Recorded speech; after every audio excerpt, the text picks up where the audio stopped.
How you doing, YouTube? Another Saturday in the South here, and in roughly an hour's time, we will have the 2021 edition of the Deep South's greatest rivalry. Of course, Georgia and Auburn. You can definitely see where my allegiances lie there. And I have a little bit of a co-star, although he might be annoyed because he was in the middle of cleaning himself. But my old cat here, how you doing? He's been a little clingy this morning, which I definitely don't mind. I won't lay him down right here, though. Yeah, he was in the middle of cleaning himself, so he's probably like, hey, leave me the hell alone. Let me get to this. Anyway, what are we reviewing? We're going to be reviewing Carlsberg Pilsner, or at least that's what I thought this was.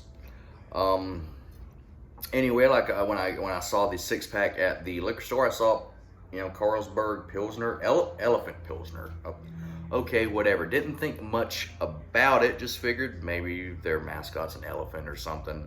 I don't know. I'm not an expert on this beer. I've heard the name Carlsberg. I know it's a pretty well-known beer internationally, so I was just like, well, I'm gonna try it. And the main reason I bought this, though, is because I bought a good amount of dark beer. So I figured, let's have this, something a little lighter, more refreshing, maybe even watery, just to, as a good balance compared to what I got, a bunch of darker, heavier beers. So when I grabbed it from the fridge, I saw 7.2% alcohol by volume. What the hell? Yeah, so it turns out the Elephant is a totally different beer than the regular Pilsner. We're gonna go ahead and pour this up. The Elephant was released sometime in the 50s, I believe late 50s, in Africa. I'm gonna assume, like Rhodesia, South Africa. I'm assuming that's where it was first released. But anyway, evidently it did pretty well. So the folks over in Denmark decided, well, let's go ahead and sell this worldwide, and it has been that way ever since. I think they might have started selling worldwide like in the 60s, maybe 70s. There we go. Got a nice pour. I poured it a little aggressive at first. We'll say that's a 2.5 finger head. And the head itself, actually, color-wise, is a little bit creamy in color. Like, it's not just a white head.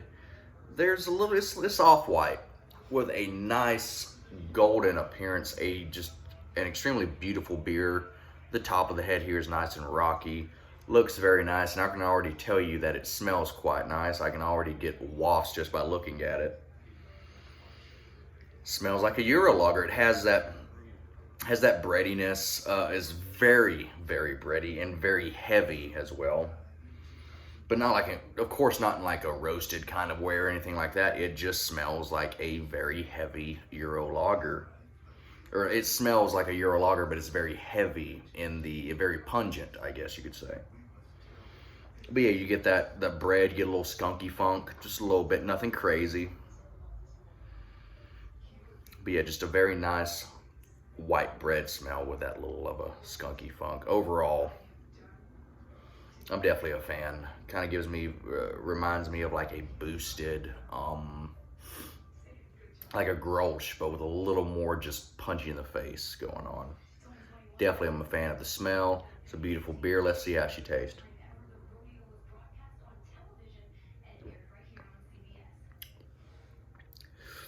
It tastes like it smells. I'm gonna go ahead and say the ABV, like I mentioned before, is 7.2, which caught me off guard. Although got a little bit left in here. Although the beer itself is not really boozy.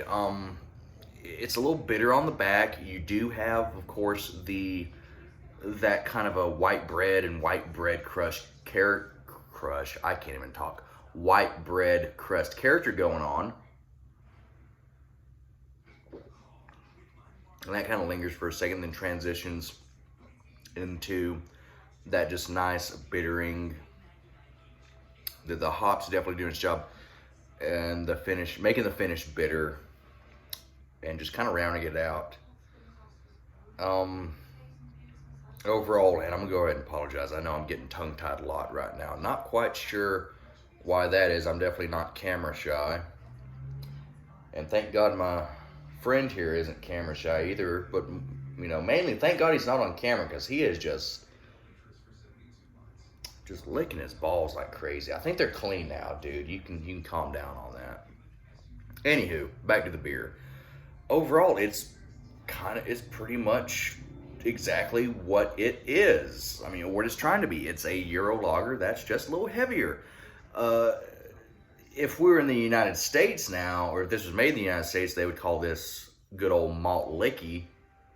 This would technically be malt liquor, of course, which that's just BS ways of getting around certain American beer laws. Same thing, you buy certain beers and they'll say ale on it when it's not at all an ale. Because for whatever reason, in the United States, an ale is not a beer. According to the liquor laws, it makes no sense. But anyway, got a little, not quite a paragraph, a few sentences here. Unforgettable, it says. Pale golden color. Elephant is rich in malty character with a hint of caramel, balanced,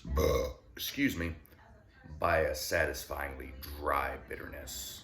Once enjoyed, never forgotten. Well, I'll say they're pretty honest. It's very rich in the malt character. Caramel,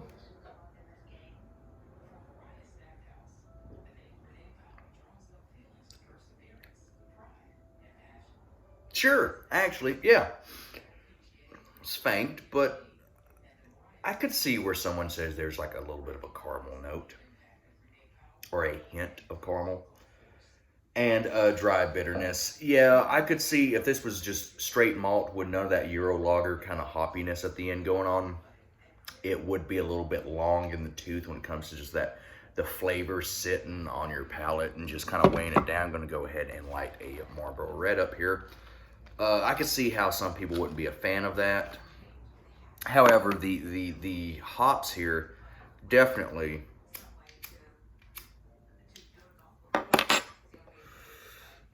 round out the beer and make it somewhat refreshing. I would say it's refreshing for the ABV. When I saw the ABV, I was like, I don't know about this. Now, I drink some higher ABV beers, mainly like Imperial Ports or Imperial Porters and Stouts, even though an Imperial Porter is probably just a stout. Anywho, and I enjoy that. And I enjoy some malt liquors, but I'm one of these that believes that most lagers, or at least what I've seen most lagers, when it gets to a certain point as far as the ABV goes, you get some off notes. The quality kind of drops. But this Carlsberg is a fine example of if you know what you're doing and do it right, sometimes, a higher ABV lager is not a bad thing.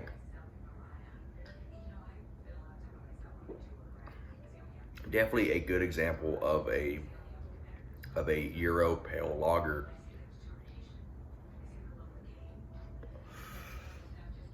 I'm gonna go ahead and what am I gonna rate this? We're just about done with it here. Even though it's 7.2, it's quite chuggable, quite refreshing. We're gonna go ahead and give this an 8.5 out of 5. I actually thought about what I was gonna rate this while I was in the shower earlier.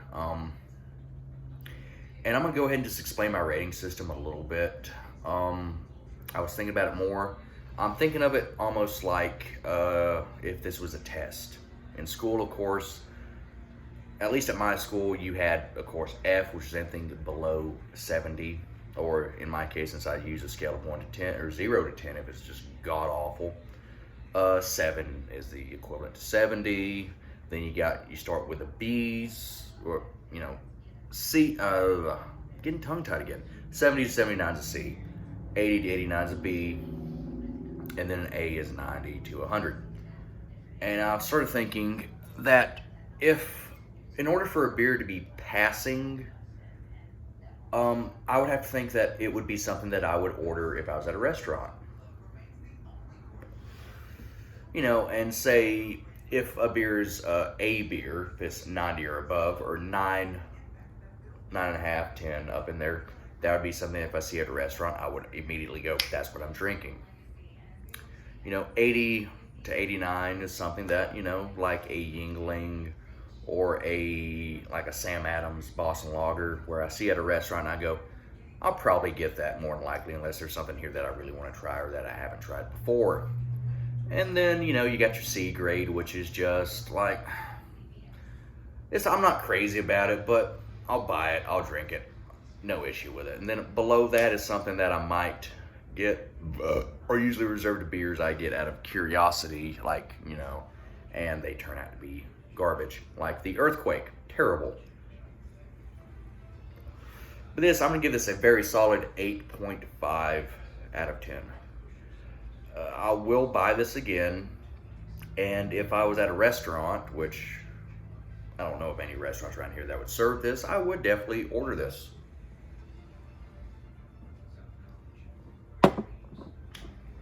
And I just realized I haven't mentioned the price. I believe these are like $10.99, maybe $11 for a 6-pack. Not the cheapest beer around, but I think it's fair for what it is. Like I said, overall 8.5 out of 10. A dang good beer. Anyway, like, rate, subscribe if you care to. I understand if you don't. I'm going to go ahead and say I think this review was a little as far as quality, which is just I was getting tongue-tied. I think part of it is just I'm focusing on like the football on television a little bit, and going back and forth, but trying to focus on this review as well. I apologize for that. And see what else. Pet a cat if you get a chance. Little guy here, finally taking a nap. Kill your local pedophile, after you pet the cat, or kill a local pedophile, then pet the cat, pet the kitty. And have a good night and a pleasant tomorrow. Go Dogs.